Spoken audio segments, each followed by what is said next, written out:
Muy buenas noches a todos los que están acá presentes, atentos a Rosca y Tinto. Hoy voy a estar solo, le mando un saludo a Pablo, si nos está viendo de su casa, andaba con un serio dolor de muelas. Lo que hemos sufrido de dolor en los dientes, sabemos que la verdad es así insufrible, así que le mandamos un gran abrazo a Pablo. Preparé algunos temitas cortos, más que nada económicos, que estuvieron motivados con una discusión que tuve hoy por WhatsApp con un compañero que está ahí en el filoperonismo tratando de convencerse de la década ganada, que bueno, de última agarró la parte más fácil, porque convencerse de la década ganada es convencerse de que todo sale bien, de que las empresas crecen, de que el empleo crece, de que la gente ve mejorar su calidad de vida. Después cuando llegan las épocas de vacas flacas, se complica.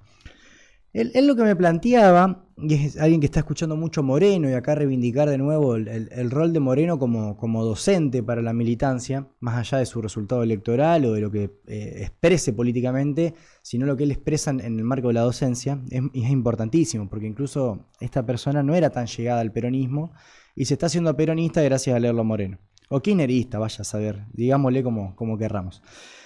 El problema que se planteaba era alrededor del déficit fiscal, la emisión monetaria y la inflación como consecuencia de estos dos factores. Entonces, bueno, él me decía que con Néstor, que si podemos ver ahora un cuadro que traje para mostrarles, si podía ver con Néstor el siguiente cuadro, cómo evolucionó el déficit fiscal en la Argentina, y van a ver que, bueno, justamente los momentos en donde no hubo déficit fiscal en la Argentina coincide con los primeros años de esta década ganada, y que además coinciden con momentos donde hay superávit comercial también, o sea, no solamente fiscal, sino comercial. Para que entendamos la diferencia, el déficit o superávit fiscal hace referencia a que lo que el Estado recaude sea igual o menor a lo que el Estado gaste. Entonces, si el Estado gasta más de lo que recauda, tiene déficit, y si el Estado gasta menos de lo que recauda, tiene superávit. Y el resultado comercial hace referencia a todo lo que el país vende o importa hacia el extranjero y desde el extranjero. Entonces, si el país exporta más de lo que vende, tendrá superávit, y si el país exporta menos de lo que vende, tendrá déficit. Y son dos variables que están muy relacionadas, como todas las variables en economía, pero que también suelen usarse como explicativas de todo lo bueno, todo lo malo que pasa en una economía. Bueno, buenas noches, Nicolás. Gracias por estar conectados. ¿Qué pasaba en estos primeros años de la década ganada, donde hubo superávit comercial y fiscal al mismo tiempo, o sea, en paralelo, lo que se llamó superávit gemelos? Bueno, lo que teníamos es un escenario internacional con un alto precio de los commodities. La soja se estaba yendo en incremento, es decir, estaba aumentando el precio internacional de la soja. Esto más que nada producto de la incorporación al mercado mundial como demandante de soja de China, que se hace presente durante toda la década de los 90, pero muy particularmente a partir del 2000, y también a la incorporación de algunas nuevas tecnologías que permitieron una mayor producción de soja en el país. Bueno, eso ayudó a que haya superávit comercial. Y por otro lado, el superávit fiscal venía dado, bueno, de que saliendo del 2001 y después de graves ajustes fiscales que implicaron la quita de un montón de subsidios estatales, la devaluación muy profunda del peso y el achicamiento del Estado, producto de toda la década de los 90, pero particularmente de la crisis del 2001, generó que también el Estado tenga una buena administración de esos recursos. Entonces, por un lado, el Estado recaudaba a partir de sus impuestos más de lo que gastaba a través de subsidios, obra pública, sueldos, etc. Y por otro lado, a su vez, el país en su conjunto le vendía al mundo mucho más de lo que compraba del mundo. Esto, en términos fáciles de entender, significa que el resto del mundo está financiando a la Argentina. Es decir, si tuviéramos que pensar en el comercio internacional y las balanzas comerciales de todos los países, bueno, cuando uno tiene superávit comercial, lo que está ocurriendo es que el resto de los países del mundo están poniendo plata en la Argentina, más de lo que la Argentina está poniendo plata en el resto de los países del mundo. Entonces, fíjense qué relación puede llegar a tener esto también con la toma de deuda. Cuando uno tiene superávit comercial, la deuda o la no toma de deuda se hace más fácil o más llevadera, porque uno se puede endeudar si quiere apalancarse o si quiere generar algún proyecto de inversión, pero al mismo tiempo está generando los dólares que le van a permitir pagar esos intereses o que le van a permitir directamente prescindir de esa deuda porque tiene los dólares, es decir, al Banco Central le ingresan dólares. Entonces, ese aumento de reserva de dólares te permite financiar proyectos o no. Y sobre esto versó una de las grandes discusiones con Martín Lustó, por ejemplo, y con Redrado, porque ellos no estaban de acuerdo en utilizar las reservas del Banco Central hacia los proyectos de la índole interna. Es decir, bueno, ahora que entraron los dólares o que están entrando todos estos dólares, el Banco Central lo que tendría que hacer es guardarlos y no gastarlos en proyectos, que los proyectos eran, a ver, no era la asignación universal por hijo, sino que los proyectos eran gasoductos, el rearmado del tendido productivo del país, las líneas de crédito subsidiadas para la industria y todo lo que sabemos que fue la política industrial del kirchnerismo. Entonces, bueno, eso provocó que se despidan estas dos personas, que se vayan. Y bueno, Lustó también tuvo un problema con la 125, político que nosotros conocemos, pero principalmente, y de Redrado sobre todo, que se lo corra del Banco Central para que se permita que las reservas del Banco Central puedan abastecer al Tesoro, que el Tesoro es el Poder Ejecutivo, y el Poder Ejecutivo hacer uso de esas reservas. Pero bien, esta es la parte linda. ¿Qué ocurre si nosotros tenemos déficit fiscal como lo tuvimos fíjense en el cuadro, prácticamente en todos los años, excepto los que estamos analizando la década ganada? Bueno, lo que ocurre es que el Estado gasta más de lo que recauda. Entonces, al gastar más de lo que recauda, eso no puede terminar ahí en decir, bueno, listo, gasté más de lo que tenía. No, de algún lado tiene que salir, porque evidentemente si lo gastó es porque de algún lado los obtuvo. Y las fuentes de obtención de recursos son limitadas. ¿Por qué son limitadas? Porque, bueno, entendiendo que hay déficit fiscal, significa que los impuestos ya fueron cobrados y que esos impuestos fueron insuficientes. Así que se descarta por completo el cobro de impuestos como una fuente posible de financiar el déficit fiscal, sino que aumentar los impuestos lo único que permitiría es, o bajar el gasto público, por ejemplo, que sería la contracara de aumentar impuestos y que operan en el mismo sentido, permitiría controlar el déficit fiscal, pero hacia periodos futuros, no para el actual en el que ya hubo un déficit. Entonces ese déficit se cubre básicamente de dos maneras, y las dos maneras implican la toma de deuda. Una puede ser tomar deuda en pesos. ¿Qué es tomar deuda en pesos? Bueno, básicamente es la emisión monetaria. Es decir, el Estado quiso gastar una determinada cantidad de dinero, no le alcanzó, ¿qué hizo? Le puso a dar a la maquinita, se hizo de los pesos necesarios y cumplió con su esquema de gastos. La otra alternativa es salir a endeudarse. Y cuando uno habla de endeudarse, yo estoy diciendo deuda extranjera, porque la verdad que analizar la deuda en pesos no tiene demasiado sentido. Entonces la deuda en el extranjero, como puede ser por ejemplo con el Fondo Monetario Internacional, o la que se tomó durante todos los 90 con un montón de otros organismos multilaterales de créditos, o incluso con acreedores privados, también permite financiar el déficit fiscal, pero no con fondos propios, sino con fondos ajenos. Entonces, sobre esto es importante discutir, porque cuando hay un escenario de déficit fiscal, ocurre que no es tan fácil dar marcha atrás, porque reducir el déficit implica, por un lado, aumentar impuestos, y hay que ver a quién se le aumentan los impuestos. Por ejemplo, durante la década del 90 se aumentaron los impuestos, pero el impuesto que aumentó fue el IVA. Entonces fue un impuesto que afectó de manera súper regresiva a la población, porque quienes todos pagamos el IVA por igual, cuando en realidad no todos tenemos los mismos ingresos. Entonces aquellos que son pobres también pagan el 21% del IVA, los que son indigentes pagan el 21% del IVA, y los más ricos de los más ricos también pagan el 21% del IVA, siendo que es totalmente regresivo. Y por otro lado, si no se desea aumentar impuestos, lo que se puede hacer es recortar el gasto. Y de vuelta hay que fijarse qué es lo que se recorta, porque cuando uno recorta gasto, lo que está haciendo es dejando de hacer una obra, despidiendo gente contratada o otorgando retiros voluntarios del Estado, eliminando las líneas de subsidios a la industria. O sea, todo lo que sea recorte de gasto implica un daño a la economía que en un momento contaba con un recurso y que dejó de contarlo. Y ahí me detengo un poquito, porque una forma de interpretar el déficit público, el déficit fiscal, es entender que cuando el Estado tiene déficit, lo que está haciendo es financiando al resto de la economía. Si uno separa la economía de un país y se fija ya internamente, o sea, nos olvidamos de la balanza comercial y de la relación de Argentina con el resto del mundo y nos pasamos a concentrar en la relación interna de Argentina, podemos decir que hay dos sectores grandes. Por un lado, el sector público, del Estado, todas sus empresas públicas, todas sus dependencias, sus oficinas, sus ministerios, sus empleados. Y por otro lado, el sector privado con todas las pymes, grandes, pequeñas empresas, comercio, asalariados o no, los monotributistas, bueno, todo lo que es la órbita privada. Cuando el sector público tiene un déficit, quiere decir que está volcando dinero al sector privado y alguien lo está tomando. O sea, alguien se hace con esos pesos que el Estado Nacional emite para financiar su déficit, o alguien se hace con esos dólares que el Estado Nacional toma prestado para financiar también su déficit.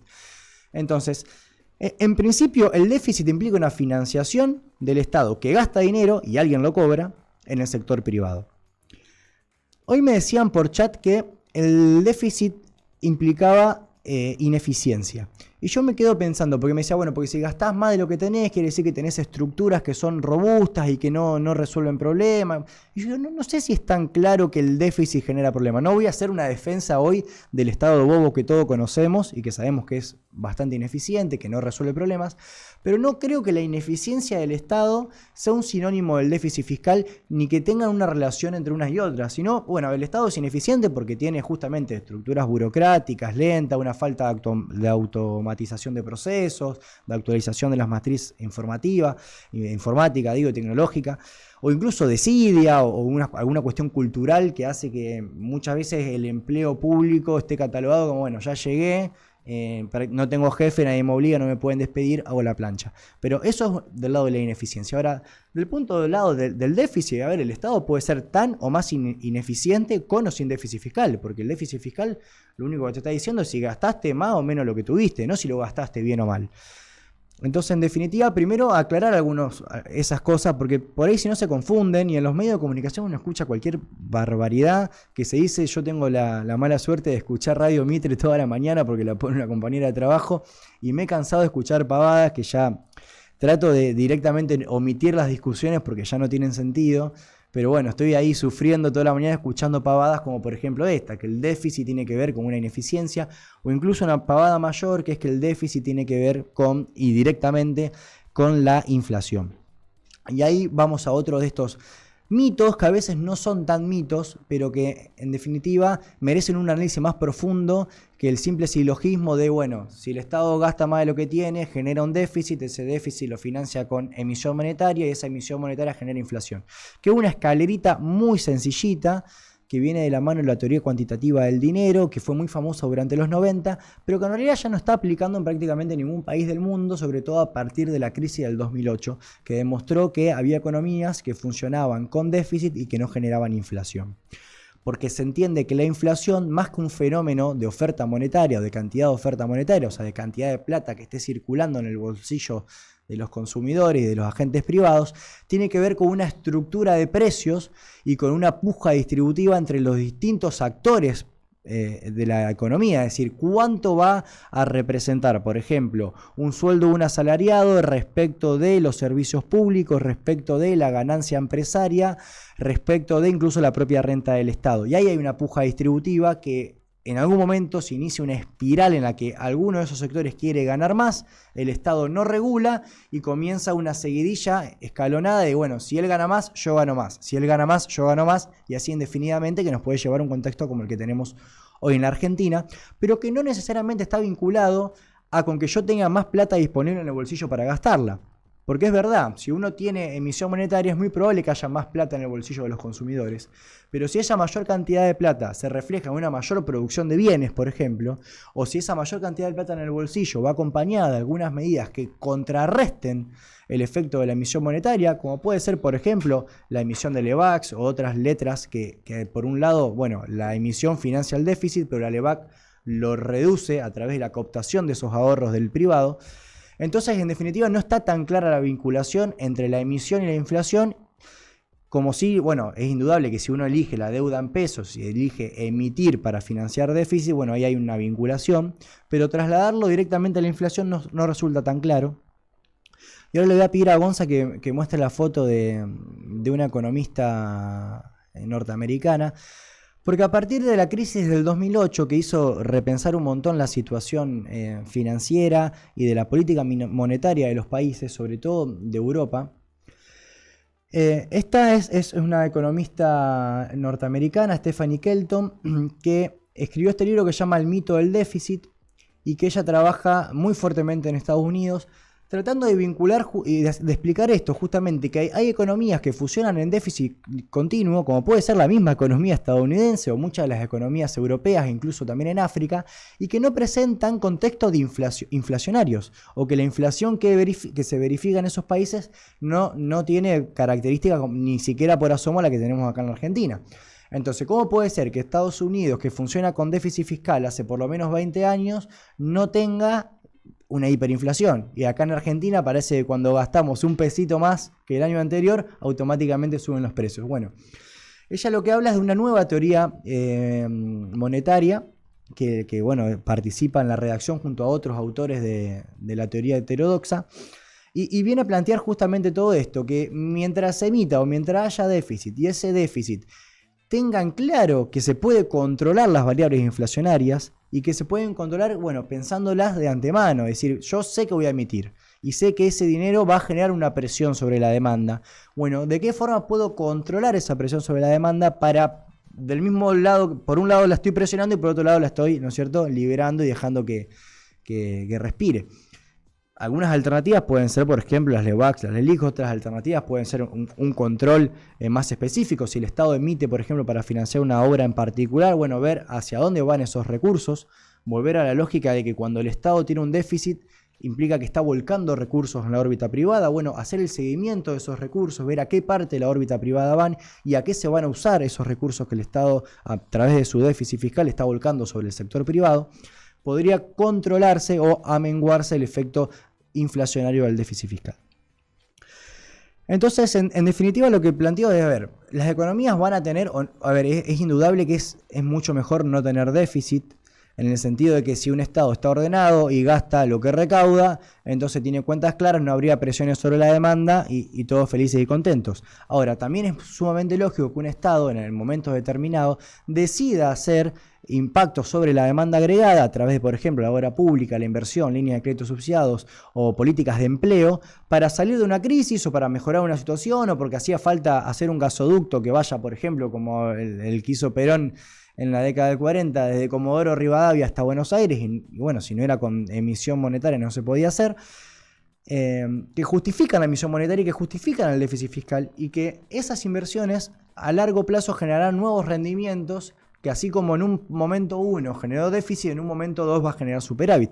Entonces, el déficit por sí solo no es malo, sino lo que tenemos que ver es cuál es ese déficit, hacia qué está orientado, y si es un déficit que se va a pagar sueldos y esos sueldos son ineficientes e inoperantes, bueno, el problema entonces no es el déficit, sino el problema es la inoperancia o la incapacidad que tiene el Estado moderno de solucionar problemas.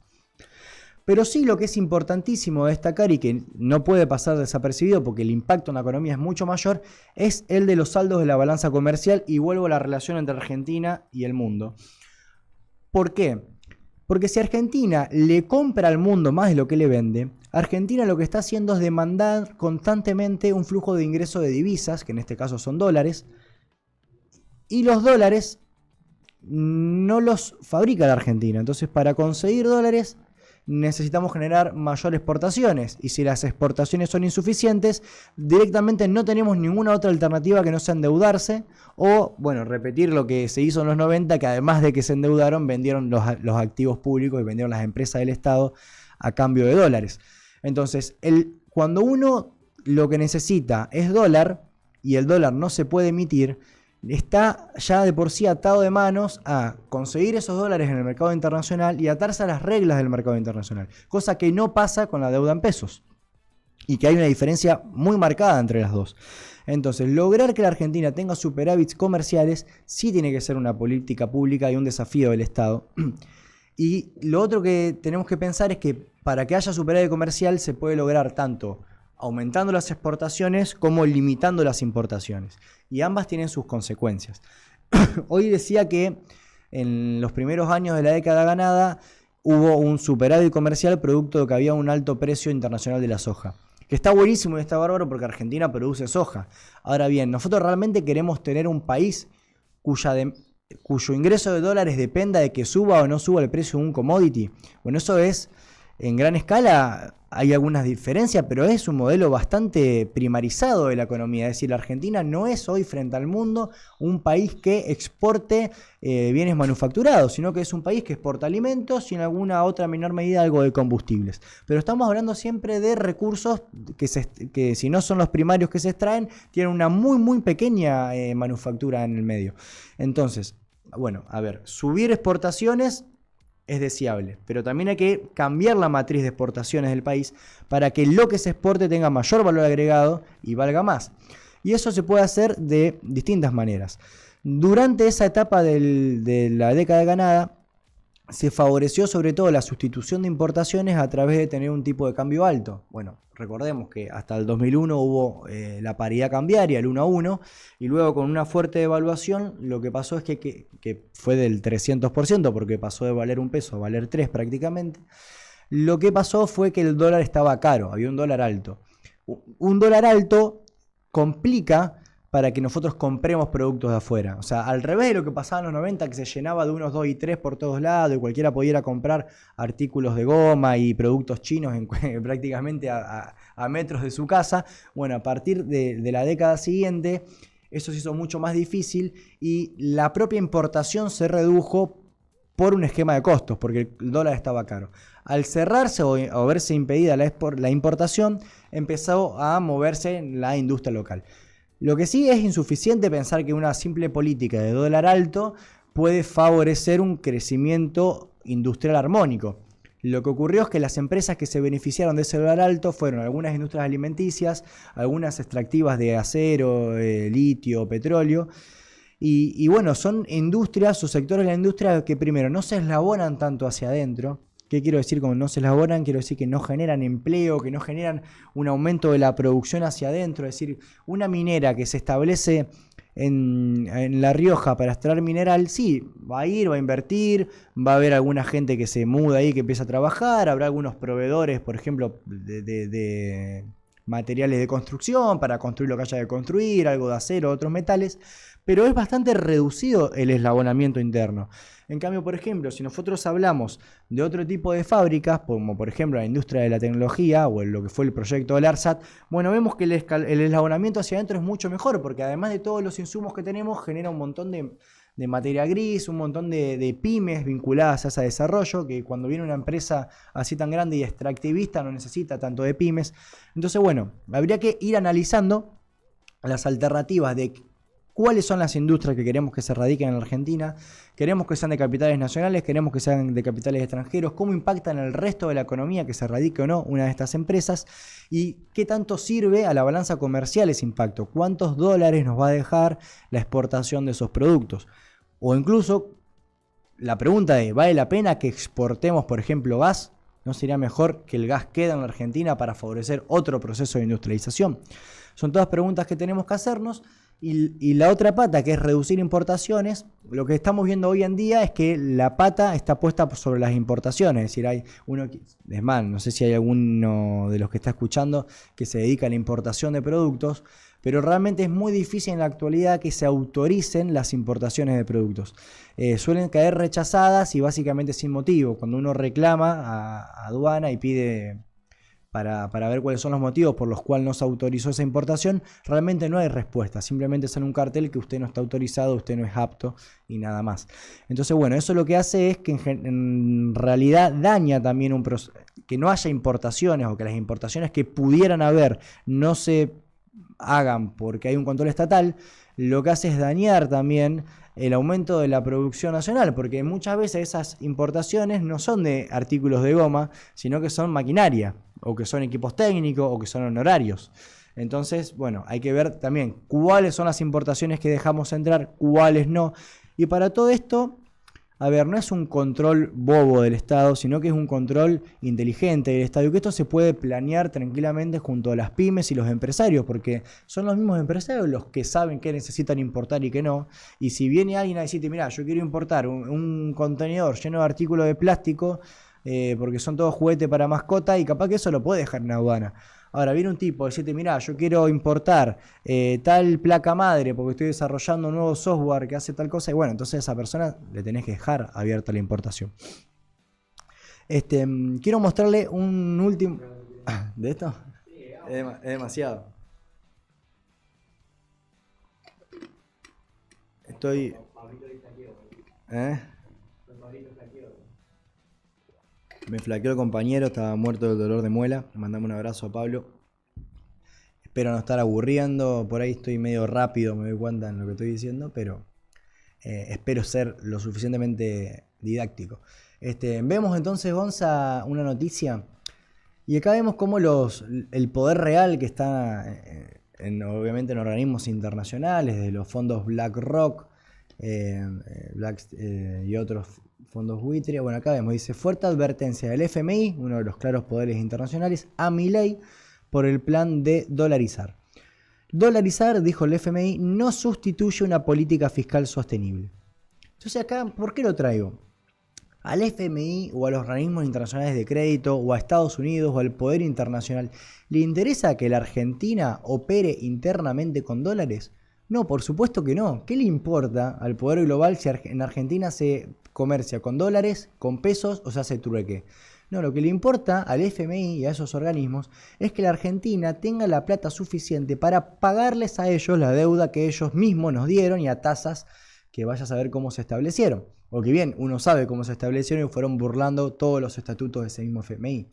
Entonces al FMI ya le marcó la cancha a Milei y lo que le dijo, che, mira, vos hacé lo que quiera con los dólares, vendé lo que quiera, hablá con tu perro muerto, hacé lo que quiera con tu hermana, pero el déficit fiscal me lo bajás porque la plata que vos ganes o que el Estado Nacional gane bajo tu administración no las vas a tener que girar a Washington. Es interesante, ¿no? Porque sustituye una política fiscal, no sustituye una política fiscal sostenible. Los tipos quieren que sigamos recortando. O sea, es el recorte por el recorte. ¿Y por qué? Porque volvemos a esta lógica. Ellos saben que la Argentina hoy no está en una situación tan favorable para que haya superávit comercial.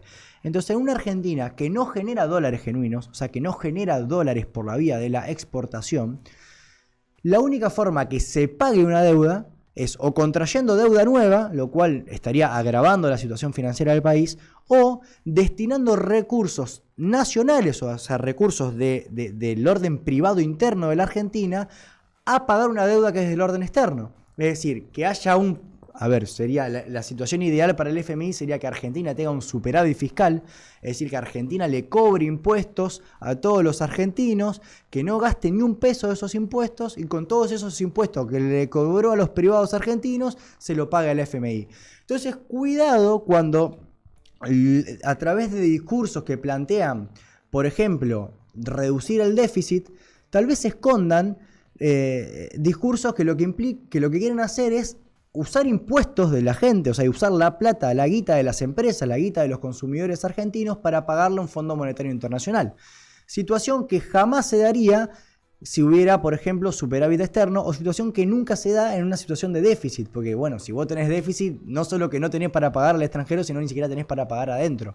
Pero al menos los impuestos que recaudás quedan en la Argentina. Lo que el FMI y los otros organismos internacionales de crédito quieren es que todos y cada uno de los argentinos, a través del pago de impuestos, financiemos una deuda que contrajo el Estado Nacional de la administración macrista. Y le están diciendo a Milei, nos parece muy lindo que vos quieras dolarizar, pero no te metas con los impuestos, porque si te metes con los impuestos no vas a llegar a cumplir las metas fiscales que nosotros tenemos con vos, y si no cumplís esas metas no nos vas a poder pagar, y ahí sí que te vamos a soltar la mano a vos, y sabemos que cuando el FMI le suelta la mano a los gobiernos, esos gobiernos terminan cayendo, sea por la vía de un golpe, sea por la vía de un golpe de mercado, o sea por la vía de las elecciones. Así que más o menos hasta acá llegó mi columna. Les agradezco a todos los que estuvieron presentes, a las 11 personas que se están lastimando y flagelando escuchándome a mí un miércoles a las 9 de la noche, que muchos de esos deben ser parientes, pero bueno, les mando un gran abrazo. Muchas gracias y si alguno quiere hacer una pregunta, este es el momento. Si no, hasta el miércoles que viene, que esperamos contar con la presencia de Pablo. Y va a haber un entrevistado el miércoles que viene, así que volvemos a un poco el formato de entrevistas. Un grosso de acá, local, peronista, nacionalista. Sí, bueno. Así que, bueno, les recordamos que se suscriban a las redes de Satélite Azul. Nos pueden encontrar acá abajo mismo. Pongan me gusta, suscríbanse al canal. Y también, bueno, obviamente Rosca y Tinto, la página en Instagram y en nuestro canal también de YouTube. Muchas gracias y buenas noches.